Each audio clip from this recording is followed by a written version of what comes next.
Math short trick channel में आप सभी दोस्तों का स्वागत है। आजकल जो हम लोग पढ़ रहे हैं वो नंबर सिस्टम चैप्टर है और इस चैप्टर से हम पहले ही 7 क्वेश्चन करा चुके हैं। ये क्वेश्चन नंबर 8 है। किसी संख्या में 7 जोड़कर योगफल को 5 से गुणा करके गुणनफल को 9 से भाग देते हैं। इस प्रकार प्राप्त भागफल में से 3 घटाने पर 12 शेष बचते हैं। वह संख्या क्या है? संख्या को हम यहाँ पर x मान लेते हैं। अब संख्या में हमने 7 जोड़ा और इस योगफल को हमने 5 से गुणा किया। अब इस गुणनफल को हम 9 से भाग देते हैं। अब इस भागफल में से हम 3 माइनस करते हैं और 3 माइनस करने पर जो शेषफल रिमाइंडर आता है वो हमारा 12 आता है। इसको 12 के बराबर रखेंगे।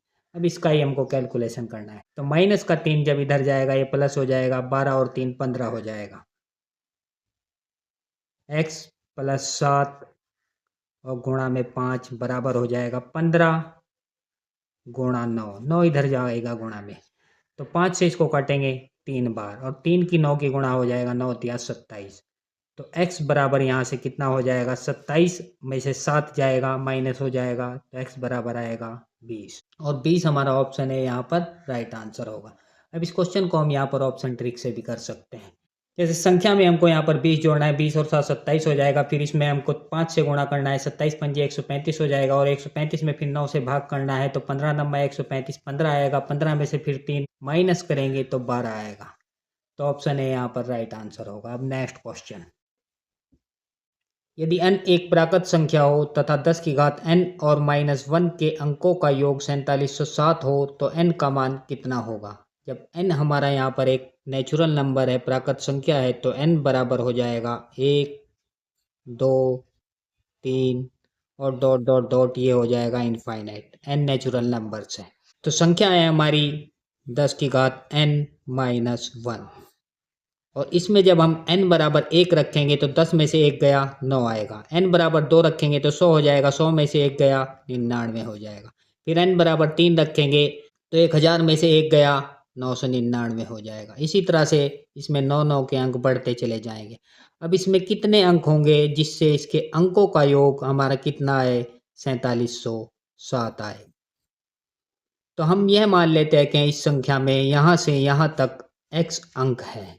जब इसमें x अंक है तो इसके अंकों का योग कितना होगा? तो जब 2 बार में अंकों का योग 9 दूनी 18, 3 बार में 9 तिया 27, 4 बार में 9 चौक 36 हो जाएगा, यानी सीधी गुणा हो रही है। तो इसके अंकों को ये सब यहाँ पर 9 9 के आ रहे हैं, तो इसके अंकों का योग सीधी गुणा हो जाएगी, 9x हो जाएगा। तो 9x बराबर हो जाएगा हमारा 4707 और 9 से इसको काटेंगे, 9 पंजे 45, 5 आया, फिर 2 बचा, फिर 9 दूनी 18, फिर 2 बचेगा, फिर 9 तिया 27। तो इस संख्या में यहाँ से यहाँ तक 523 बार 9 आएगा।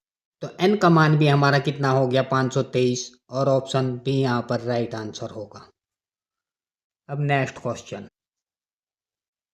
किसी संख्या को 4 से भाग देने पर शेषफल 2 प्राप्त होता है। इससे प्राप्त भागफल को 5 से भाग देने पर शेषफल 3 प्राप्त होता है। इस प्रकार प्राप्त भागफल को 6 से भाग देने पर शेषफल 5 प्राप्त होता है। यदि अंतिम भागफल 7 हो तो संख्या क्या थी? अब क्वेश्चन जितना बड़ा है उतना ही आसान है। तो संख्या को हम फिर से यहाँ पर x मान लेते हैं। इस संख्या को जब हमने 4 से भाग किया तो कुछ भागफल आएगा, जितनी बार पहाड़ा चलेगा उसको q1 मान लेते हैं और प्लस शेषफल हमारा 2 हो गया। अब Q1 को फिर से हम भाग देंगे, 5 से भाग देंगे और भागफल फिर Q2 मानेंगे और प्लस शेषफल हमारा 3 है।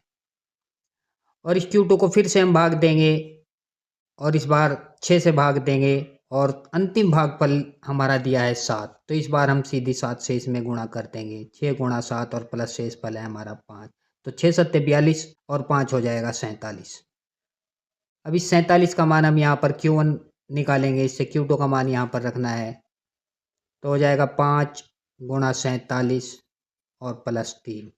47 की 5 में गुणा करेंगे, 5 सत्ते 35 और 5 चौक 20 और 3 23, 235 प्लस 3 हो जाएगा 238। अब ये 238 हमारा Q1 का मान फिर से हम यहाँ पर रखेंगे, तो ये हो जाएगा 4 गुणा 238 और प्लस 2। 4 से इसमें गुणा करेंगे, 4 अट्ठे 32, 4 तिया 12 और 3 15, 4 दूनी 8 और 1 9, 952 प्लस 2 हो जाएगा 954। तो 954 हमारा यहाँ पर संख्या हो गई और ऑप्शन बी यहाँ पर राइट आंसर होगा। नंबर सिस्टम के इससे कुछ और डिफिकल्ट क्वेश्चन अगले वीडियो में कराए जाएंगे।